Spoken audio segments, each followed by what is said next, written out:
Alan has called. Now, we often talk to Alan. This is Alan Noble. He's founder of Oz Ocean, and he does a lot of good work uh, developing easy-to-use technology to try and do just good research out in the oceans. But he heard that discussion about being a widower before 10 o'clock. Hello, Alan. Hi, David. Thanks for having me. What's your experience, Alan?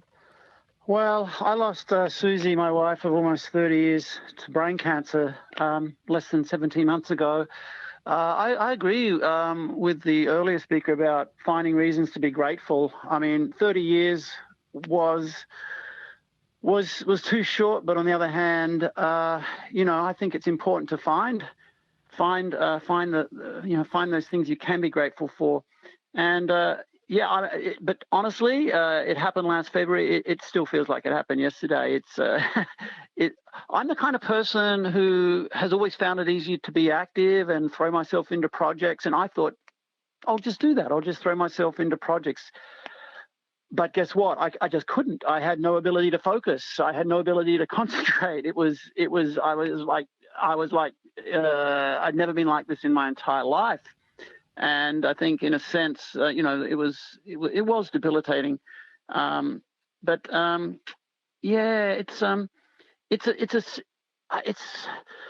the other thing I found has been really helpful for me. And it's interesting that Leslie's comments about men don't tend to talk about it, and that's been my experience too. It's interesting that a lot of women coming in and talking about it, not so many men, and I found that writing has been quite helpful. So I started writing essentially a memoir, and it was mostly for me, but now I've come to the view that perhaps it's something that, I could share with the general reader too. So just finding ways to be grateful, whether it's through writing, whether it's, sharing memories. I think finding the positives I think that's how you get through it, with of course, support from your friends and your family. But it's like losing a part of you. Losing someone after 30 years, it's like losing a part of you. That's the best way I can describe it. It's like gut wrenching. You say writing has helped you, but sometimes, what we focus on gets bigger.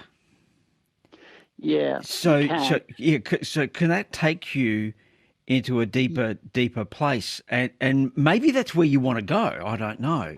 You're right. You're spot on. It does. There were times when I was writing and I was just bawling as I relive these memories. Even now, I'm struggling to hold back some tears, to be honest. But it also takes you to places where you're grateful for those memories and the time you had. So it's not for everyone. I know people that wouldn't want to write because it would be painful. Yeah. But I think everyone's different. It worked for me. It continues to work for me. It helps me remember. Photos have a similar effect. You look at old photos, it's bittersweet because it takes you back to those times. But I think the thing is, everyone's different. Everyone's going to find different ways to get through it.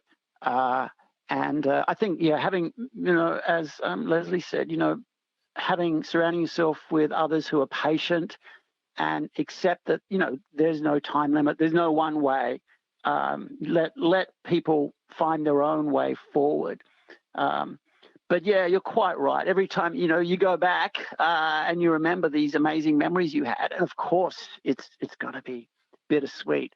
It's how you kind of take that and find the joy and the gratitude, I guess. It's a bit like magic if you can do it, but it's not easy.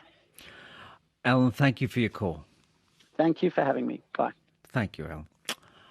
That's Alan Noble, founder of Oz Ocean, who lost his wife to brain cancer about 18 months ago.